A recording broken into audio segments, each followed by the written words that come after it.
সংসারের সব কাজ যখন মেয়েদেরই করতে হয়, তাই কিছু কিছু টিপস মেনে কাজগুলো করলে কাজগুলো করতে কিন্তু অনেক সহজ হয়ে যায়। আসসালামু আলাইকুম, welcome back to my channel. কেমন আছেন সবাই? আজকে আমি খুবই গুরুত্বপূর্ণ কিছু টিপস নিয়ে চলে এসেছি, যা কিনা আপনাদের সংসারের অনেক বড় বড় ঝামেলা থেকে মুক্তি দিবে। তো আজকের টিপসগুলো অবশ্যই একটু মিস করবেন না, আর ভিডিওটি ভালো লাগলে লাইক দিতে ভুলবেন না এবং ভিডিওটি শেয়ার করতে ভুলবেন না।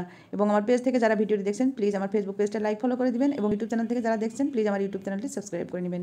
তো এখানে আমি একটি স্ট্র নিয়ে নিয়েছি, আর এটা কিন্তু সেই নরম স্ট্র না, একটু শক্ত টাইপের, আর এটা প্লাস্টিকের স্ট্র। এখন আমার এক আপু আমাকে রিকোয়েস্ট করেছেন, ওনার বেসিনে চুল আটকে গেছে, সেক্ষেত্রে পানি বের হচ্ছে না। উনি যতই গরম পানি দিচ্ছেন বা অন্যান্যভাবে ট্রাই করছেন, পানি কিন্তু বের হচ্ছে না। তো তার জন্য এই টিপসটি, এখানে আমি এই প্লাস্টিকের যে স্ট্রটা নিয়েছি, সেটার আমি এপাশ ওপাশ এরকম জিগজাগ করে কেটে নিচ্ছি। একবার এই পাশে কাটছি আর একবার ওই পাশে কাটছি, আপনারা দেখে নিশ্চয়ই বুঝতে পারছেন। দেখুন, ঠিক এভাবে আমি এপাশ ওপাশ করে কেটে নিলাম, তাহলে এরকম জিগজাগ হয়ে গেল। শুধুমাত্র একদিকে কাটলে হবে না, দুই দিকে কিন্তু এভাবে কেটে নিতে হবে। দেখুন, তো এভাবে কাটার পরে আপনারা এই স্ট্রটা বেসিনের এই ছিদ্রের ভিতরে এভাবে দিয়ে দিবেন। দেওয়ার পরে আস্তে আস্তে এভাবে ঘোরাবেন। তো স্ট্রটা যেহেতু ওইভাবে জিগজাগ করে কাটা আছে, যতই চুল ভেতরে আটকে থাক না কেন, এই চুল কিন্তু চলে আসবে এই স্ট্রর সাথে। যেই কাটা কাটা অংশগুলো, তার সঙ্গে চুলটা বেঁধে কিন্তু চলে আসবে। দেখুন, আমি আপনাদের পরীক্ষামূলক দেখিয়ে দিচ্ছি। সবার বেসিনে কিন্তু এরকম চুল আটকে যায়, এই ছিদ্রের ভিতরে চুল চলে যায়। তা আপনারা সবাই কিন্তু এই টিপসটা ফলো করবেন, খুব সহজে কিন্তু বেসিনের ভেতর থেকে এভাবে আটকে যাওয়া চুল কিন্তু আপনারা বের করে নিতে পারবেন। আর এরকম দীর্ঘদিন চুল আটকে থাকলে কিন্তু আস্তে আস্তে বেসিনের এই ছিদ্রগুলো বন্ধ হয়ে যায়, ভেতরে ময়লা আটকে যায়, পানিটা তখন পাস করতে পারে না।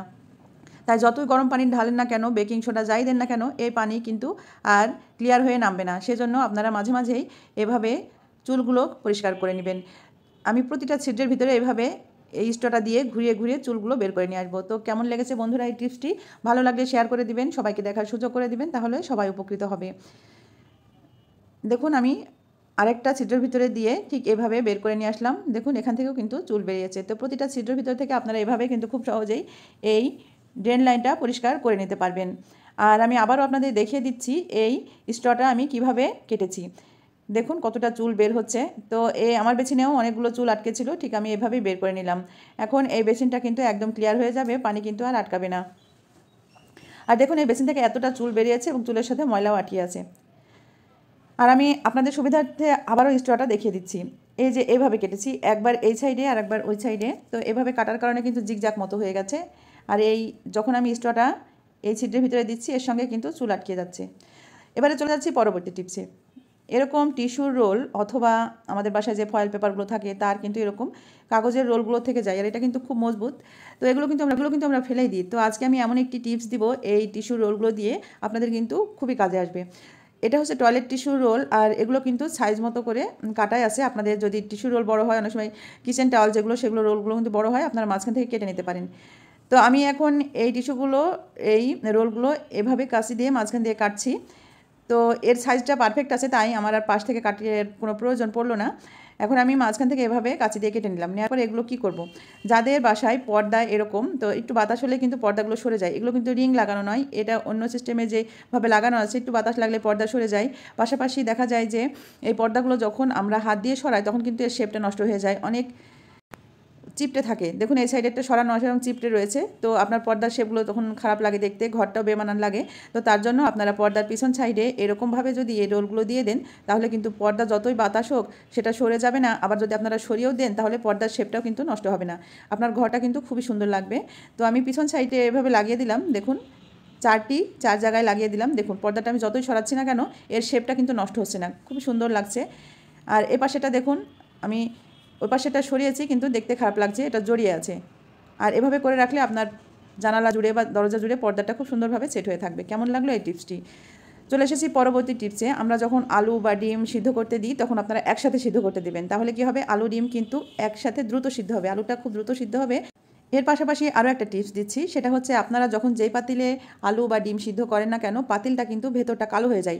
আপনারা হয়তো লক্ষ্য করেছেন। তো কোনো পাতিলের ভিতরে ডিম বা আলু যাই সিদ্ধ করতে দেন না কেন, সামান্য একটু লেবুর খোসা অথবা সামান্য একটু লেবু কেটে আপনারা এভাবে ফেলে দিবেন। লেবুর খোসা দিলেও কিন্তু প্রবলেম নাই। তো এভাবে একটুখানি যদি লেবুর টুকরো বা লেবুর খোসা ফেলে দেন, তাহলে কিন্তু যখন আপনারা এটা সিদ্ধ করবেন, আপনাদের পাতিলটা কিন্তু কালো হবে না। তো দেখুন, আমি এটা সিদ্ধ করে নিয়ে এসেছি এবং আপনাদের দেখিয়ে দিচ্ছি। আমার এই পাতিলের ভিতরে কিন্তু এতটুকু কালো হয়নি, নিচ পর্যন্ত কিন্তু একেবারে পরিষ্কার রয়েছে। এখন আপনাদের সুবিধার্থে আমি আরও ভালো করে দেখানোর চেষ্টা করছি, যেহেতু খুবই গরম।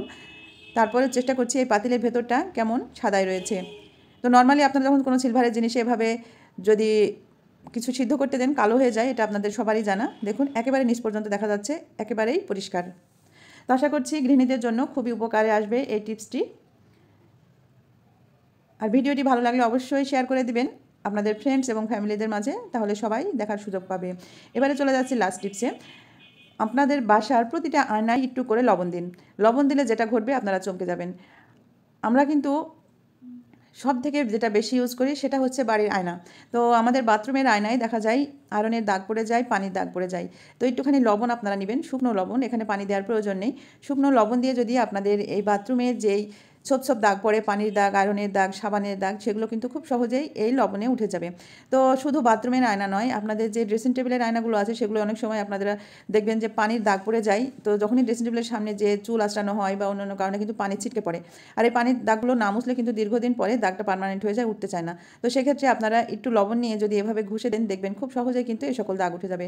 আপনাদের বাড়ির সব আয়না কিন্তু এভাবে পরিষ্কার করতে পারবেন। তবে বিশেষ করে বাথরুমের আয়নাগুলো কিন্তু চটজলদি পরিষ্কার হয়ে যাবে এই টিপসটি ফলো করলে, কারণ বাথরুমের আয়নাগুলো প্রতিনিয়ত ময়লা হচ্ছে।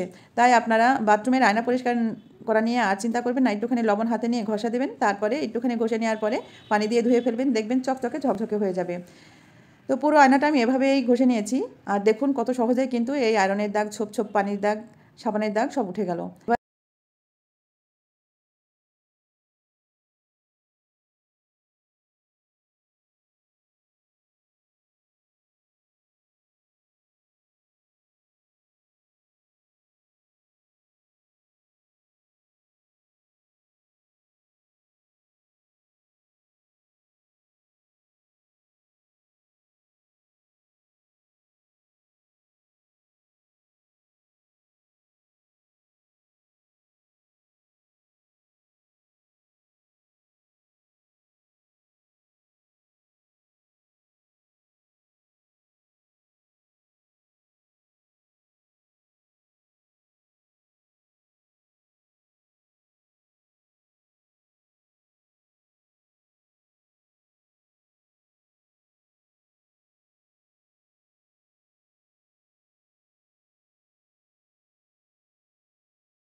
এবারে চলে এসেছি লাস্ট টিপসে।